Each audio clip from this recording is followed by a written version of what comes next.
ನಮಸ್ಕಾರ ಸ್ನೇಹಿತರೆ, ಎಲ್ಲರಿಗೂ ತಾಯಿಸ್ ಕಿಚನ್ലേക്ക് ಸ್ವಾಗತ. ಇವತ್ತು ನಾನು ಮಾಡ್ತಿರೋದೊಂದು ತರಕಾರಿ ಹಾಕಿ ಒಂದು ದೋಸೆ ಮಾಡೋ ವಿಧಾನ. ಈಗ ಸ್ಕೂಲಲ್ಲಿ ಓಪನ್ ಆಗಿದೆಲ್ಲ, ಅದೆಲ್ಲ ಮಕ್ಕಳಿಗೊಂದು ಬ್ರೇಕ್ಫಾಸ್ಟ್ ಹೆಲ್ತಿ ಆಗಿರೋಕ್ಕಲ್ಲ, ಅದಕ್ಕೆ ಇದೆಲ್ಲ ಮಾಡಿ ಸಾರು ಮಾಡಿ ಮಕ್ಕಳು ತಿನ್ನಲ್ಲ, ಅದಕ್ಕೆ ದೋಸೆಲ್ಲ ಹಾಕಿ ಒಂದು ದೋಸೆ ಮಾಡೋ ವಿಧಾನ ತೋರಿಸಿಕೊಡ್ತೀನಿ. ಅದಕ್ಕೆ ನಾನು ಇಲ್ಲಿ ಒಂದು ಎರಡು ಚಿಕ್ಕದು ಕ್ಯಾರೆಟ್ ಕಟ್ ಮಾಡಿ ಇಟ್ಟಿದ್ದೀವಿ, ಒಂದು ಕ್ಯಾಪ್ಸಿಕಮ್ ಕಟ್ ಮಾಡಿ ಇಟ್ಟಿದ್ದೀವಿ. ಇದು ಅಕ್ಕಿ, ಉದ್ದಿನಬೇಳೆ, ಇದೊಂದು ಅರ್ಧ ಕಪ್ ಅಕ್ಕಿ, ಒಂದು ಕಾಲು ಕಪ್ ಉದ್ದಿನಬೇಳೆ, ಒಂದು 4-5 ಗಂಟೆ ನೆನೆ ಹಾಕಿಟ್ಟಿದ್ದೀವಿ. ಮಾಡಿರೋ ವಿಧಾನ ತೋರಿಸಿಕೊಡ್ತೀನಿ. ಕ್ಯಾರೆಟ್ ಕ್ಯಾಪ್ಸಿಗೆಲ್ಲ ಮಿಕ್ಸಿ ಜಾರಲ್ಲಿ ಹಾಕಿ. ನಿಮಗೆ ಖಾರ ಬೇಕಂದ್ರೆ ಹಸಿ ಮೆಣಸಿನ್ಕಾಯಿ ಹಾಕ. ಮಕ್ಕಳಿಗೆಲ್ಲ ಕೊಡೋ ಟೈಮಲ್ಲೂ ಖಾರ ಇದೆಯಾ ಅಂದರೆ ಅದು ಹಾಕಬೇಡ, ನಿಮ್ಗೆ ಇಷ್ಟ ಅಂದರೆ ಹಾಕಬೇಕು. ಈ ಟೈಮಲ್ಲೂ ಇದು ಸ್ವಲ್ಪ ನೀರು ಹಾಕಿದ್ದು ಚೆನ್ನಾಗಿ ಒಂದು ಗ್ರೈಂಡ್ ಮಾಡಬೇಕು, ಜಾಸ್ತಿ ನೀರು ಹಾಕಬೇಡ. ತರಕಾರಿ ಎಲ್ಲ ಗ್ರೈಂಡ್ ಮಾಡಿ ಹಾಕಿಟ್ಟಿದ್ದೀವಿ. ಅಕ್ಕಿ ಹಾಕೋಣ, ಅಕ್ಕಿ ಉದ್ದಿನಬೇಳೆ ಹಾಕೋಣ. ಅಕ್ಕಿ ಹಾಕಿಟ್ಟಿದ್ದೀವಿ. ಒಂದು 2 ಟೀ ಸ್ಪೂನ್ ಗಟ್ಟಿ ಮೊಸರು ಹಾಕೋಣ. ಮೊಸರು ಹಾಕಿ ಸ್ವಲ್ಪ ನೀರು ಹಾಕಿ ನಾರ್ಮಲ್ ದೋಸೆ ಹಿಟ್ಟು ರೆಡಿ ಹಾಕಿಲ್ವ ಆ ರೀತಿಯಲ್ಲೇ ಹಿಟ್ಟು ರೆಡಿ ಹಾಕಬೇಕು, ಗ್ರೈಂಡ್ ಮಾಡಬೇಕು. ಗ್ರೈಂಡ್ ಹಾಕಿಟ್ಟಿದ್ದೀವಿ. ಸ್ವಲ್ಪ ರೈಸು, ಕುಕ್ಕಡ್ ರೈಸು ಹಾಕೋ, 1 ಟೇಬಲ್ ಸ್ಪೂನ್ ಅಷ್ಟೇ. ಇದು ಹಾಕಿ ಗ್ರೈಂಡ್ ಮಾಡಬೇಕು. ಹೀಗೆ ಇಟ್ಟು ಎಲ್ಲ ಒಂದು ಪಾತ್ರದಲ್ಲಿ ಹಾಕೋಣ. ರುಚಿಗೆ ತಕ್ಕಷ್ಟು ಉಪ್ಪು ಹಾಕೋಣ. ಹಿಟ್ಟು ಎಲ್ಲ ರೆಡಿಯಾಗಿದ್ದು. ನಿಮಗೆ ಬೀಟ್ರೂಟ್ ಬೇಕಂದ್ರೆ ಬೀಟ್ರೂಟು ಹಾಕಬೇಕು. ಈಗ ದೋಸೆ ಹಿಟ್ಟು ರೆಡಿಯಾಗಿದ್ದು. ಒಂದು 5 ನಿಮಿಷ ಇರಿದಿಲ್ಲನು ರೆಸ್ಟ್ ಮಾಡಬೇಕು.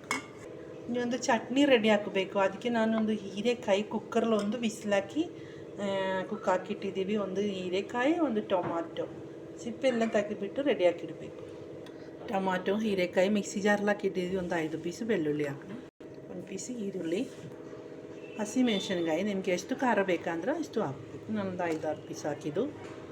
ಕರಿಬೇವಿನ ಸೊಪ್ಪು, ಚಿಕ್ಕದು ಪೀಸು ಹುಳಿ. ನಿಮಗೆ ಬೇಕಾದ್ರೆ ಹುಳಿ ಇಷ್ಟ ಅಂದರೆ ಹಾಕಬೇಕು, ಇಲ್ಲಾಂದ್ರೆ ಟೊಮಾಟೊ ಹುಳಿ ಅಷ್ಟೇ ಬದೇ ಸಾಕಂದ್ರೆ ಅದು ಹಾಕಬೇಕು, ಇಲ್ಲಾಂದರೆ ಸ್ವಲ್ಪ ಹಾಕಬೇಕು. ನಾನು ಸ್ವಲ್ಪ ಹಾಕಿದ್ದು ಕರಿಬೇವಿನ ಸೊಪ್ಪು. ಸ್ವಲ್ಪ ನೀರು ಹಾಕಿ ಚೆನ್ನಾಗಿ ಗ್ರೈಂಡ್ ಮಾಡಬೇಕು. ರುಚಿಗೆ ತಕ್ಕಷ್ಟು ಉಪ್ಪು ಹಾಕಿ ಗ್ರೈಂಡ್ ಮಾಡಬೇಕು. ಈಗ ಚಟ್ನಿ ರೆಡಿಯಾಗಿದ್ದು. ಒಗ್ಗರಣೆ ಹಾಕೋಣ. ಒಗ್ಗರಣೆಗೆ ಆಯಿಲು ಬಿಸಿಯಾಗಿದ್ದು, ಸಾಸಿವೆ, ಸ್ವಲ್ಪ ಈರುಳ್ಳಿ ಕಟ್ ಮಾಡಿ, ಕರಿಬೇವಿನ ಸೊಪ್ಪು. ಈರುಳ್ಳಿ ಅಷ್ಟು ಫ್ರೈ ಆಗಬೇಡ. ಚಟ್ನಿ ಹಾಕೋಣ. ಚಟ್ನಿ ಹಾಕಿ ಸ್ಟವ್ ಆಫ್ ಮಾಡಿ ಚೆನ್ನಾಗಿ ಮಿಕ್ಸ್ ಹಾಕೋಣ. ಚಟ್ನಿ ರೆಡಿಯಾಗಿದ್ದು. ದೋಸೆ ರೆಡಿ ಹಾಕಬೇಕು. ಈಗ ದೋಸೆ ರೆಡಿ ಹಾಕಬೇಕು. ಬಿಸಿಯಾಗಿ ಪಾನ್ ಇಟ್ಟು ಹಾಕಿ ರೆಡಿ ಹಾಕಿ.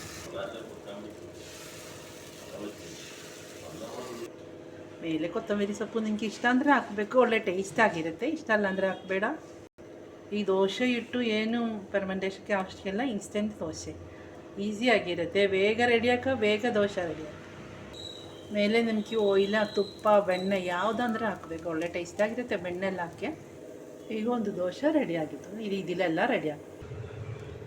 ಈಗ ನಮ್ಮದು ತರಕಾರಿ ದೋಸೆ ರೆಡಿಯಾಗಿತ್ತು. ಒಳ್ಳೆ ಟೇಸ್ಟ್ ಆಗಿರುತ್ತೆ, ಹೆಲ್ತಿಯಾಗಿರುತ್ತೆ. ಚಟ್ನಿ ಅದೇ ಥರನೇ ತರಕಾರಿ ಹೀರೆಕಾಯಿ ಹಾಕಿ ಅಲ್ವಾ ಹಾಕಿದ್ದು. ನಿಮ್ಗೆ ಈ ವಿಡಿಯೋ ಇಷ್ಟ ಆಗಿ, ಇದು ನಿಮಗೆ ಕ್ಯಾರೆಟು ಮತ್ತು ಬೀಟ್ರೂಟೆಲ್ಲ ನಾನು ಕ್ಯಾರೆಟ್ ಅಷ್ಟೇ ಹಾಕಿದ್ದು.